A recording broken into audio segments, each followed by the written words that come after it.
Welcome to A Student of Leadership, a micro-podcast where leaders are made one habit at a time. Hosted by Rob Adams, a leadership veteran with 30 years of experience, this podcast explores key concepts that define exceptional leadership. Each episode delves into a powerful word or strategy, offering practical insights and real-world stories. Whether you're just starting out or an experienced executive, join Rob as he guides you in learning, growing, and leading with purpose.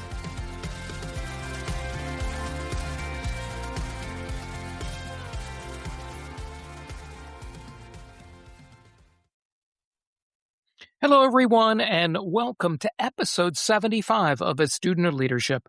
I'm Robert Adams, your host, and this is about the reciprocal obligation that does not end when they leave. Now, we're closing out July, 4 weeks of an honest quarter, walking away from the title, the conversation you cannot outsource, what your team says when you leave the room, and today, what you owe the people you no longer lead. The leaders you developed who are now somewhere else, doing other things, building their own tables. On Monday, the Leadership Table newsletter on Substack closed out the month of July with the alumni obligation, the argument, the reciprocity that gets created when a leader develops someone. It does not end when the formal management relationship ends, and the leaders whose legacies are visible in rooms, they are no longer built with the obligation into their own practice, not their good intentions.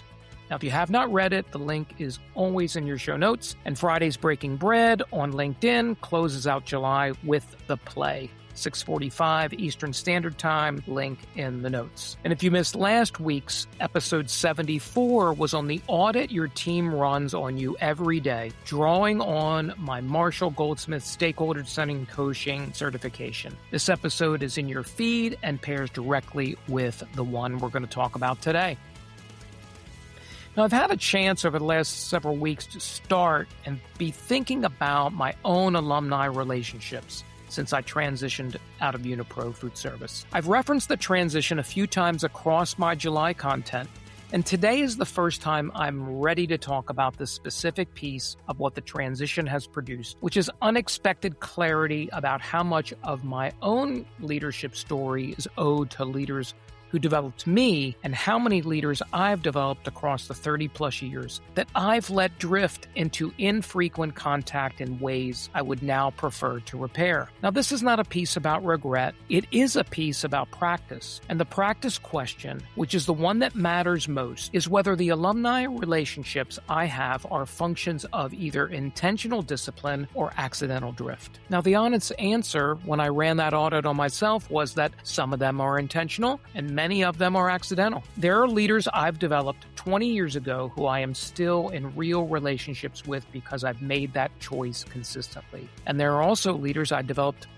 3 to 5 years ago who I've been meaning to reach out to, who I generally care about, and who I've allowed slip into the kind of distant contact that has nothing to do with how much they actually mattered in my career or how much I'd like to be a part of theirs. Now, that is a structural pattern and not a moral failing. The calendar gets filled with current work. The new pressures crowd out the older relationships. The leader keeps meaning to reach out to someone they've developed years ago, and somehow years become years, and the connection that once was close becomes a name on a holiday card list, and then nothing. Most leaders let this happen. I've been letting more of it happen than I would prefer.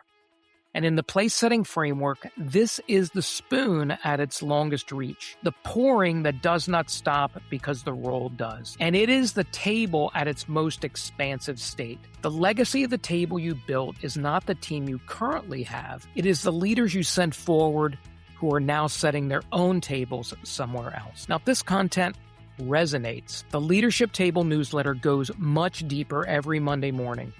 One leadership idea grounded in the framework with one specific play. In this week's piece on the alumni obligation, it's worth reading carefully, especially if you have a few people in mind already as you listen to it. Link is in the show notes. Now, what the obligation actually looks like. Let's talk about that. The obligation is not that the leader becomes a permanent mentor for everyone they've ever managed. It is more specific than that. It is to remain genuinely interested in the trajectory of the leaders you help develop. That's right. Think about that, right? It's beyond the work, and you could use some perspective only you can bring. Not as a coach for hire, not as an active mentor on the calendar, as someone who saw them at an earlier stage at their development, watched them grow, and is willing to keep paying attention. It is to make the introduction when the introduction would help, to flag the opportunity when an opportunity surfaces, to respond quickly when they reach out about something that matters to them, to send the unprompted note that says you saw what they did and you noticed. It is to absorb with grace the version of them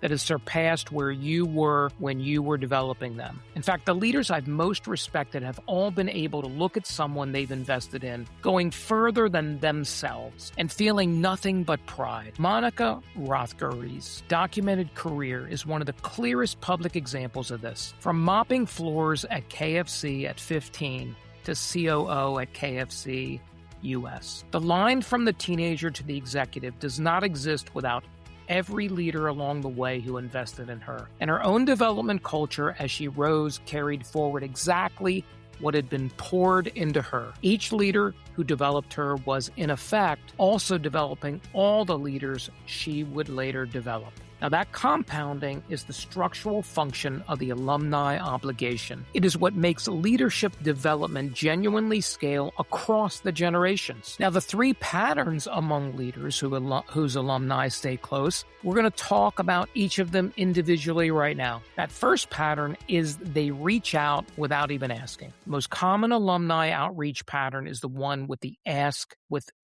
attached, as a reference request, as a network ask dressed up as a reconnection. Alumni learn to read this pattern instantly. The leaders whose alumni stay close are the ones who reach out with no ask, just attention. Now, the second of the three patterns is they mention their alumni in conversations the alumni are not in. They're not present. The senior leader who tells current team members about a former direct report doing remarkable work somewhere else is reinforcing the alumni person's reputation in their absence and signaling to current team members that the leader continues to value people after they leave.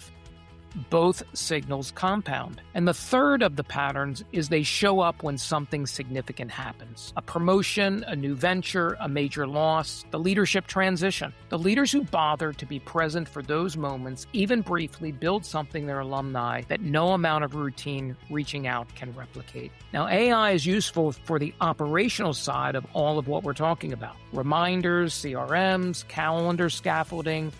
The actual relational presence is the leader's own to bring. AI cannot reach out without an ask. AI cannot mention the alumni in their absence. AI cannot show up for the significant moments. The leader has to. Now, the leadership table is on Substack every Monday, and this week's piece on that alumni obligation is waiting for you. Link in the show notes. Friday's Breaking Bread, LinkedIn, closes July with the play. And right now, July closes right here. The Honest Quarter has run its full 4 weeks, and August is going to open up fresh next week with new theme territory. The framework continues to get deeper. Same voice, same playbook, different angles into the leadership questions worth asking. Now, a note for those of you who have followed the content through the transition. I just want to say thank you. The first month of a Student of Leadership LLC full-time has been productive in ways I did not predict. The newsletter, the podcast, Breaking Bread will keep building from here. I'd love for you to pick your favorite podcast network, Apple, Spotify, YouTube, it does not matter, so you don't miss a thing. Both links are also in the show notes for Apple and Spotify. And if this episode 75 gave you something, share it with one leader who has alumni they've been meaning to call. Run the play this week. Reach out to a leader you no longer manage. Pick 3 leaders you've developed who are no longer on your team. Reach out to them this week, not for an ask, just to say you've been thinking about what they are working on. Then put the other 2 on your calendar for the next 2 months. That is the spoon at its longest reach. That is the work. Thank you so much, everybody, for listening to another episode of A Student of Leadership. I'm Robert Adams, and I am still learning too. Take care, everybody. Thanks for tuning in to this episode of A Student of Leadership. Leadership is about who we become and how we help others grow. If you found value in this podcast, share it with a fellow leader and connect with Rob on LinkedIn or leave a review. New episodes drop weekly, so don't forget to subscribe to stay connected. Until next time, keep learning, growing, and leading with intention. Remember, great leaders are made one habit at a time. See you next time on A Student of Leadership.